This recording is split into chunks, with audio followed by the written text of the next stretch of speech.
Hey everybody, welcome back to my channel. So this is not the video I wanted to make for this carbon fiber TT-01 chassis. I had planned on doing a video similar to the TT-02 review I did a couple weeks ago, but after working on it for a bit, I had too many issues with it to do a fair review. After the TT-02 clone video, I thought this would be another good low-budget alternative RC chassis for anybody who wants to look into touring car races. But unlike the TT-02 clone, where you can swap almost every part with the real TT-02, I would generously say that this is only 20% swappable with a real TT-01.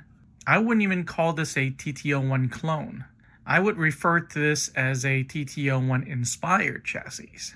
So the only thing it's got going for it is that I got it for $96, which is $20 cheaper than the TT-02 clone. But you get what you pay for. To make a long story short, this is at most a mediocre rally car chassis out of the box. Without replacing several parts, it can't possibly be a decent touring car. Funny thing is, it came with drift tires and was called D4 rear-wheel drive drift racing car frame body kit, plastic and carbon for 110 Sakura D4 TT-01. I've never seen a drift car so high off the ground before, but maybe it's a new trend I don't know about.